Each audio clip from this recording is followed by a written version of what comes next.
ये कहानी शुरू होती है 18वीं सदी ऑस्ट्रेलिया से। हम एक बच्चे को देखते हैं जो छोटे से रोते हुए बच्चे को चुप करवा रहा है। अचानक उसे किसी ने आवाज दी और वो वहाँ से चला जाता है। अब दूर खड़ी एक औरत जो ये सब देख रही थी आगे बढ़ी और बच्चे को अपनी गोद में उठा लेती। बच्चा धीरे धीरे करके चुप हो जाता है और ये औरत तब अपने गले से एक माला उतार कर बच्चे के गले में डाल दी। वो फिर बच्चे को एक झरने के ऊपर लेकर गई। अचानक उसे पता नहीं क्या हुआ, बगैर किसी वजह से वो बच्चे को झरने से नीचे फेंक देती है, जो चीज काफी हैरान कन थी। ऐसा करने के बाद वो सीधा चर्च में गई। अपना गुनाह कबूल करते हुए कहती है कि मुझसे बहुत बड़ी गलती हो गई है। फिर बहुत जल्द ये खबर सुनने को मिलती है कि उस औरत को उसके किए की सजा मिल चुकी, जो मौत ही थी, और वो भी बहुत बेरहमी से। हम उसकी लाश को जंगल में देखते हैं जिसे कुर्सी से बांधकर लिटाया हुआ था और उसका सर पिंजरे में कैद होता है। तभी कोई अनजान आदमी वहाँ आता है जो औरत की उंगली काट कर एक कपड़े में रख लेता है। इसके बाद हम कहानी की मेन कैरेक्टर को देखते हैं जिसका नाम एग्नेस था। एग्नेस एक गरीब किसान होती है जो अपने भाई और मॉम के साथ रहती थी। उसकी उम्र 17 साल। आज उसकी शादी है जिस वजह से वो खुश लग रही थी। अब एग्नेस, उसका भाई और मॉम ये तीनों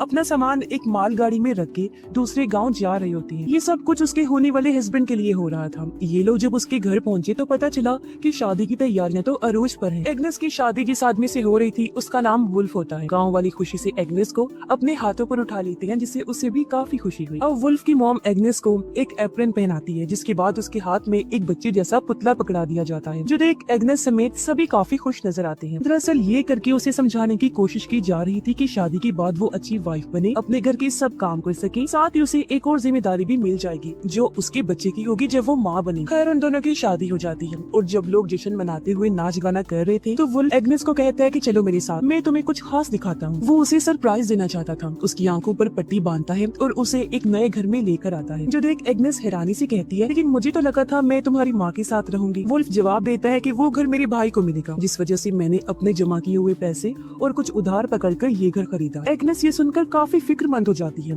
उसने फौरन कहा कि उधार पैसे लिए हैं आपने, मगर क्यों और अब आप ये कर्ज चुकाएंगे कैसे? वुल्फ मुस्कुराते हुए जवाब देता है कि तुम टेंशन मत लो, ये मेरा काम है, सब ठीक हो जाएगा। उधर सुबह से शाम हो गई थी। गाँव वाले अभी भी डांस कर रही होती है, साथ ही बहुत ज्यादा शराब पीने की वजह से वो नशे में धुत होते हैं। एग्नेस देखती है कि वुल्फ भी फुल नशे में है और अपने दोस्त से बातें कर रहा है, जिसकी कुछ देर बाद एग्नेस की फैमिली भी वापस जाने का फैसला करती है। उसका भाई एग्नेस को कपड़े में लिपटा हुआ एक तोहफा देता है। वो जैसे उसे खोलती है तो ये उस औरत की कटी हुई उंगली थी जिसे सबके सामने मौत की सजा सुना दी गई। उसका भाई कहता है कि ये तुम्हारे लिए एक तरह से किस्मत की चाबी है, तुम अपने हस्बैंड के साथ भी अच्छे से रहोगी और बहुत जल्द तुम्हें माँ बनने की खुशखबरी भी मिली। ये सुनकर एग्नेस बहुत ज्यादा खुश हो जाती है और दोनों बहन भाई गले मिलते हैं। उन्होंने कहा कि हम एक दूसरे को बहुत याद करेंगे। फिर एग्नेस जब अपने नए घर आई तो वो उसी उंगली को चूमती है, फिर उसे अपने बिस्तर के नीचे रख देती है, मानो जैसे ये उसकी किस्मत अच्छी कर देगी। ऐसा करने के बाद वो गॉड से दुआ करने लगी, मुझे एक अच्छी वाइफ बनाना और बच्चे भी जल्दी देना। अब कुछ देर बाद वुल्फ नशे की हालत में घर आता है। एग्नेस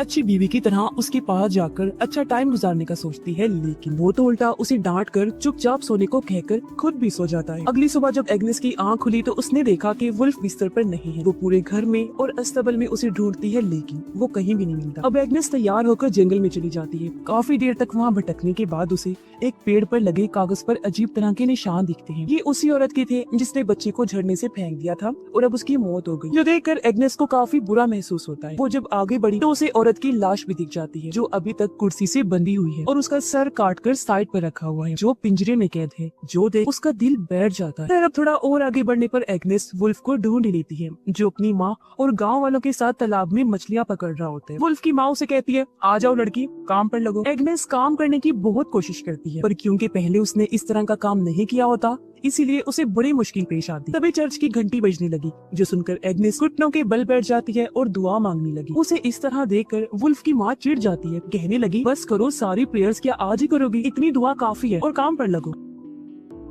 अब दोपहर को एग्नेस और वुल्फ की माँ मजदूरों को ब्रेड्स बांट रही होती है। सबको एक एक ही दी जा रही थी। एक आदमी 2 पीस मांगता है ये कहकर कि मुझे बहुत तेज भूख लगी हुई है। एग्नेस को उस पर तरस आ गया और वो 2 ब्रेड्स उसे दे देती है, लेकिन ये देखकर वुल्फ की माँ एक ब्रेड वापस ले लेती है और कहती है कि दफा हो जाओ यहाँ से, जितना दिया है उसे ही सब्र शुक्र करके खाओ। ये देख एग्नेस को काफी हैरत हुई और बुरा भी लगा। वुल्फ एग्नेस को तालाब के रास्ते घर जाने का रास्ता बता रहा था। वो ये भी कहता है कि अब से काम के मुताबिक कपड़े पहना करो। घर आने के बाद एग्नेस बाकी कामों में लग जाती है। फिर शाम को फिर से कटी हुई उंगली को चूमती है और फिर से उसे बिस्तर के नीचे रख देती है, इस उम्मीद के साथ कि उसका हस्बैंड उसके साथ प्यार से रहेगा और उनका बच्चा जल्दी हो जाएगा। लेकिन आज रात भी वो उसे खुद से दूर कर देता है। इससे एग्नेस का दिल टूट गया और वो बाहर अंधेरे में आकर रोने लगती है। अगली अगली सुबह एग्नेस चर्च जाती है और जीसस की बच्चे वाली मूर्ति को देखकर गॉड से अपने लिए बच्चे की दुआ करती है। एग्नेस और वुल्फ की मॉम तालाब पर जाती है कपड़े धोने। तभी यहाँ एक औरत आ जाती है जो माँ बनने वाली। ये औरत भी वुल्फ के घर की वर्कर थी। वो जल्दी एग्नेस से घुल मिल जाती है। फिर दोनों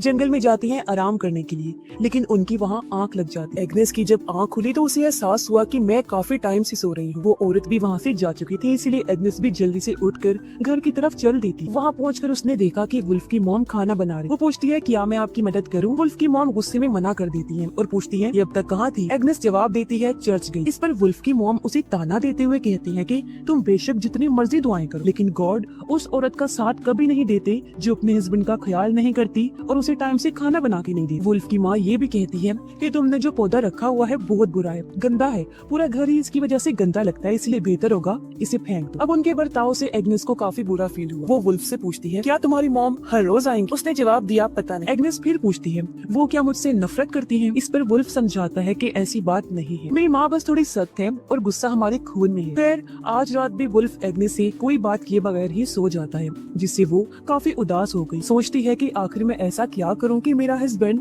मुझ में दिलचस्पी ले। वो घर के पीछे बने एक पुराने कमरे में जाती है जहाँ उसने अपना श्राइन बनाया हुआ था, यानी इबादत की जगह। वो गॉड से दुआ करती है। तब एक तितली उसके चेहरे पर आकर बैठ गई। एग्नेस इसे अपने लिए उम्मीद की किरण समझकर खुश हो जाती। फिर अगली सुबह वो जल्दी उठी, तालाब पर जाती है ताकि सबके आने से पहले वो मछलियाँ पकड़ ले, लेकिन वो बेचारी एक भी मछली नहीं पकड़ पाती, उल्टा कीचड़ में फंस जाती है जिससे निकल ही नहीं पा रही। तभी वुल्फ अपने वर्कर्स के साथ वहाँ जाता है जो एग्नेस को ऐसे देखकर परेशान हो गया। कहता है कि तुम्हें यहाँ नहीं आना चाहिए था क्योंकि ये बहुत खतरनाक कीचड़ है, यहाँ पर बहुत सारे लोगों की डूबने से मौत भी हो चुकी है। इस पर एग्नेस कहती है वो बस मैं अपने कल खाना ना बनाने की गलती का बदला दे रही थी। वुल्फ फौरन उसे बाहर निकाल देता है ताकि मछलियाँ डरकर भाग न जाएं। रात के टाइम कोई वुल्फ का दरवाजा खटखटाता है और उसे बताया गया कि तुम्हारे दोस्त के साथ बहुत बुरा हो गया है, इसीलिए वो फौरन देखने निकल पड़ता है। तभी एग्नेस भी पड़ोस में औरत की चीखों की आवाज सुनती है जिससे वो कांप उठी। लाइट लेकर पड़ोसन के घर चेक करने जाती है कि आखिर हुआ क्या है। वहाँ पहुंचकर उसने देखा कि वुल्फ की दोस्त के घर के बाहर बहुत सारे आदमी जमा हैं, क्योंकि वुल्फ के दोस्त ने खुद को फांसी पर लटका कर अपनी जान ले ली। वो आदमी उसकी लाश को लेने आए और उसकी मॉम रो रही और आदमियों से मिन्नतें कर रही थी कि प्लीज इसे मत लेकर जाओ, लेकिन कोई उसकी बात नहीं सुनता। वो उसकी लाश को एक कैरेज पर रखकर वहाँ से ले जाते हैं। ये सब देखकर एग्नेस काफी डर गई। वो सही में हुई घर लौट आती है, दुआ करने लगी कि मैं हमेशा हर बुराई से बची रहूं। अगले दिन वहाँ पर फादर आए। वो कहते हैं कि वुल्फ के दोस्त की लाश को दफन नहीं करना क्योंकि अपनी जान लेना बहुत बड़ा गुनाह है। शुरुआत में जिस औरत ने बच्चे को झरने से फेंका था वो उसका अपना ही बच्चा था, लेकिन उसने तो अपना गुनाह कबूल कर लिया था, तो उसे फिर भी तकरीबन माफ कर दिया गया। माफी भी किया कि दर्दनाक मौत तो फिर भी उसे दी गई, लेकिन क्योंकि उसने अपना गुनाह कबूल कर लिया था इसलिए उसकी आत्मा हेवन यानी जन्नत में जाएगी। और वुल्फ की दोस्त ने खुद अपनी जान लेकर इतना बड़ा गुनाह किया कि उसकी आत्मा गुम हो गई है और वो पक्का हेल यानी जहन्नुम में ही जाएगी। चर्च से बाहर आने के बाद एग्नेस देखती है कि वुल्फ की दोस्त की लाश को बाकी गुनाहगारों की लाशों के साथ सड़ने के लिए कूड़े में फेंक दिया है। अगले दिन एग्नेस जब खेतों में काम कर रही थी तो उसे फीमेल वाला मसला हो जाता है, जिससे वो बेचारी मायूस होकर रोने लगती है क्योंकि उसने माँ बनने की दुआ की। दोपहर को एग्नेस जब रोटी बांट रही थी तो उसकी प्रेग्नेंट दोस्त कहती है कि एक और दे दो प्लीज, क्योंकि मैं 2 जानों के लिए खा रही हूँ, अपने और होने वाले बच्चे के लिए। लेकिन क्योंकि वहाँ वुल्फ की माँ मौजूद थी इसलिए एग्नेस को मना करना पड़ता है। उसकी सास उसे और परेशान करने के लिए कहती है कि तू फिक्र ना कर उसके खाने की, उसे तो शुक्र अदा करना चाहिए कि उसे यहाँ काम पर रखा हुआ है। ये बात सुनकर एग्नेस को बहुत बुरा लगता है। उसे शदीद गुस्सा आया हुआ था, इसलिए घर लौटते हुए वो खुद को कांटे वाले पौधों से जख्मी कर लेती। इससे भी जब उसका मन नहीं भरा तो वो खुद को और तकलीफ पहुँचाने के लिए कांटेदार टहनी से अपनी जुबान को भी खुरचने लगती है, जिससे उसका काफी खून बहने लगा और ये सीन काफी दिल दहला देने वाला था। ऐसा करने के बाद वो वहाँ रखी सरकटी औरत की लाश के साथ ही लेट जाती है और कुछ देर वहीं आराम करती है। रात को जब एग्नेस घर नहीं पहुँची तो वुल्फ की माँ उससे शिकायत करती है कि देखो तुम्हारी बीवी अभी तक घर नहीं आई, मुझे तो इस लड़की की बड़ी फिक्र लगी रहती है, ना तो टाइम से घर आती है, ना खाना सही से बनाती है और ना ही कोई काम ढंग से करती है, ना ही तुम्हारा ख्याल उसे रखा जाता है और ना ही बच्चा पैदा कर रही है। ये सुन वुल्फ कहता है माँ आप शांत हो जाओ और एग्नेस को थोड़ा और टाइम दे, सब कुछ कर लेगी। उसकी माँ कहती है तुमने भी गलती की है, तुम्हें इस गाँव की किसी लड़की से शादी करनी चाहिए जो ये सारे काम भी करती और तुम्हारे बच्चे भी पैदा करती। अब वो लोग इस बात से अनजान थे कि एग्नेस बाहर खड़ी हुई उनकी सारी बातें सुन रही है। वो दुखी होकर रोने लगती है, दिल ही दिल में सोचती है कि मैं वुल्फ की माँ को कैसे बताऊं कि बच्चा पैदा होने में मेरा कोई कसूर नहीं है बल्कि उनके बेटे का है। खैर अब घर लौटने की बजाय उसी सरकटी औरत की लाश के पास आ जाती है। अपना मन हल्का करने के लिए पूरी रात उसे गाना गाकर सुनाती रहती है। अगली सुबह वो वुल्फ के घर जाने की बजाय अपने पुराने माँ वाले घर जाती है, जहाँ वो खिड़की से अपनी माँ और भाई को देखती है जो आराम से बैठकर नाश्ता कर रहे हैं। कुछ देर बाद उसका भाई अस्तबल में आया, जहाँ वो एग्नेस को सोया हुआ देखता है। उसकी माँ भी आ गई। एग्नेस उन्हें बताती है कि मैं अपने हस्बैंड के घर में नहीं रह सकती, मुझे वहाँ डर लगता है। इस पर उसकी मॉम ने कहा कि बेटा वही तुम्हारा घर है, मैं भी तुम्हें अपने पास नहीं रख सकती। हाँ, लेकिन जब भी तुम्हें कोई मुसीबत होगी या तुम परेशान हुई तो मैं तुमसे मिलने फौरन आ जाऊंगी। इसीलिए वो मायूस होकर घर के पास ही बैठ जाती है। दोपहर को यहाँ वुल्फ आता है। वो एग्नेस से कहता है कि उठो मेरे साथ घर। लेकिन जब एग्नेस ने इसके लिए मना कर दिया तो वो उसके भाई की मदद से जबरदस्ती उठाकर अपने घर ले आता है। एग्नेस घर के सभी कामों को करने से मना करती है। उसकी हालत देखकर लग रहा था जैसे वो अंदर से टूट चुकी है। वो पूरा दिन या तो सोती रहती है या फिर दुआएं करती रहती है। उसकी सास काफी गुस्से में उसे कहती है, लड़की ये ड्रामे बंद करो और अपनी तबीयत ठीक करो। लेकिन एग्नेस, जिसके अंदर जीने की अब कोई उम्मीद नजर नहीं आ रही थी, कोई जवाब नहीं दी। वुल्फ की माँ उसके कपड़े बदलने लगी ताकि उसे डॉक्टर के पास लेकर जाए। तब गुस्से में वो कपड़े छीनकर खुद पहनती है। फिर चेकअप करवाने के बाद अकेले ही घर की तरफ जाने लगती। तभी उसे रास्ते में एक अनजान छोटा सा बच्चा मिलता है, जिसे देखकर वो काफी खुश हो गई। फौरन उसे गोद में उठा लेती है। वो सोचती है कि मेरी दुआ कबूल हो गई है और ये गॉड की तरफ से मेरे लिए गिफ्ट है। वो उसे लेकर घर आ जाती है, मगर वुल्फ की माँ को काफी गुस्सा आ जाता है। उसने कहा कि इस बच्चे को तुम वापस वहीं छोड़कर आओ जहाँ से लेकर आई हो। इसके माँ बाप इसे ढूंढ रहे हो। अब उस बेचारी के पास बात मानने के अलावा और कोई रास्ता नहीं था, इसीलिए वो बच्चे को वहीं छोड़ आती। उसे यकीन होता है कि उसके माँ बाप जरूर आएंगे। फिर घर आकर वो बच्चे के लिए खूब दुआएं करती। जैसे ही रात हुई, वुल्फ गांव वालों के साथ मौज मस्ती करने और शराब पीने में मगन होता है। उसे अपनी बीवी की जरा परवाह नहीं थी, जो डिप्रेशन में डूबी हुई थी, अपने बिस्तर पर लेटी हुई। एक बार फिर वो कटी हुई उंगली निकालती है, उसका खून चाट कर गॉड से दुआएं करने लगती। अब कुछ ही देर बाद वो कांपते हुए नीचे गिर गई और उसे ऐसे ख्याल नजर आने लगते हैं जिनका हकीकत से कोई ताल्लुक ही नहीं होता। फिर जैसे ही उसकी आंख लगी, उसे एक ख्याल नजर आया। वो मिट्टी खोदती है, जमीन में गड़ी हुई उसे अपनी लाश मिलती है, जिससे वो समझ गई कि मुझे दफना दिया गया है। फिर अचानक ही उसकी आंख खुल गई। उसने देखा कि वुल्फ उसका गला पकड़ के खड़ा है। वो तंग आ चुका है और उसे समझ नहीं आ रही कि वो एग्नेस के साथ क्या करे। फिर अपने गुस्से पर कंट्रोल करके वो कमरे से बाहर चला जाता है।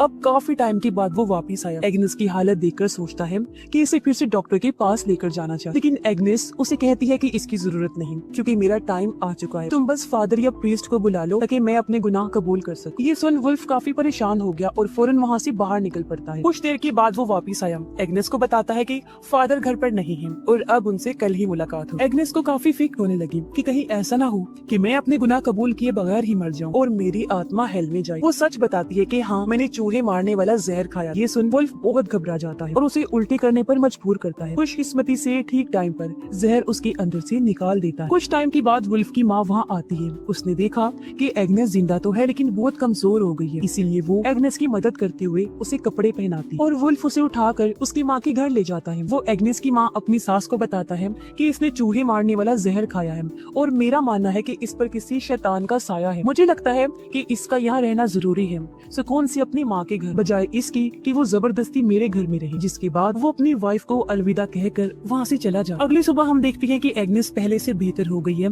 और अपने कमरे की साफ सफाई करती, फिर तैयार होकर अपने घर वालों को अलविदा कहकर घर से निकल जाती है। वो जंगल में पहुंची जहाँ उसे बच्चों का एक ग्रुप नजर आया जो खेल रहे थे। एक बच्चे से पूछती है, क्या तुम मुझे यहाँ के श्राइन के बारे में बता सकते हो, मैं तुम्हें पैसे दूँ। बच्चा इसके लिए मान गया और जब ये दोनों श्राइन तक पहुँचे तो एग्नेस उसे कहती है कि तुम भी मेरे साथ दुआ करो। बच्चा मान गया और ये दोनों श्राइन के अंदर जाकर दुआ करने लगती हैं। लेकिन अब अचानक एग्नेस लड़के की गर्दन में चाकू घुसा देती है, जिससे वो जख्मी होकर नीचे गिर गया। एग्नेस उसे पकड़ लेती है।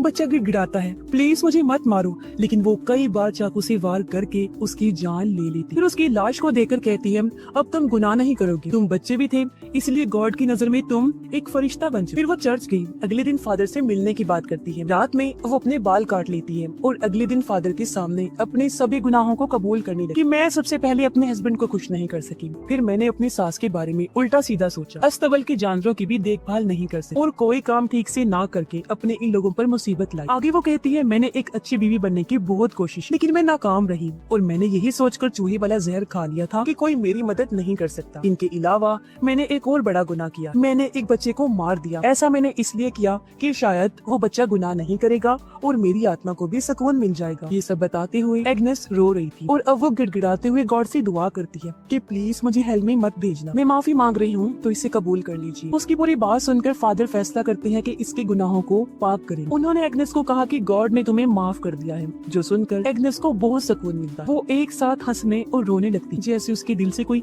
बहुत बड़ा बोझ उतर गया हो। फिर अगले दिन लोग पेड़ों पर उसके गुनाहों की तस्वीरें भी लगाते, जैसे वो पहले भी करते थे। एग्नेस को फिर जानवरों की खाल पहनाकर रेडी पर डालकर पूरे गांव में फिराया जाता है। फिर उसे वहां ले आए जहां उसे मौत के घाट उतारा जाना। उसे एक कुर्सी पर बिठाकर चेहरे पर मास्क डाल दिया जाता है। इन लोगों में वुल्फ भी था, जो काफी दुखी नजर आता है, रो रहा था। एग्नेस इस चीज को कबूल करते हुए एक धीमा पुरसकून सा गाना गाने लगती है, जिसके बाद ही उसका सर काट दिया गया। अब वहाँ खड़े लोगों का मूड अचानक से बदल गया, वो सब खुश होने लगते। फिर एग्नेस की गर्दन से निकलने वाला खून एक बाल्टी में जमा किया जाता है और लोग पैसे दे देकर अपने कप्स और ग्लास को भरने लगते ताकि पी सके, क्योंकि उनका मानना था कि उसने अपने गुनाहों को कबूल किया, उसकी दुआ और माफी कबूल हुई, इसलिए उसका खून प्योर है, पाक है और उसका खून उनकी जिंदगी में खुशहाली लाएगा और अच्छी किस्मत देगा। अब गांव वाले खुशी से झूम उठे, नाचने लगते, जबकि एग्नेस का सर एक पेड़ पर लटका दिया जाता है। और एग्नेस की कहानी के खात्मे के साथ ही ये फिल्म भी इधर ही खत्म हो जाती है।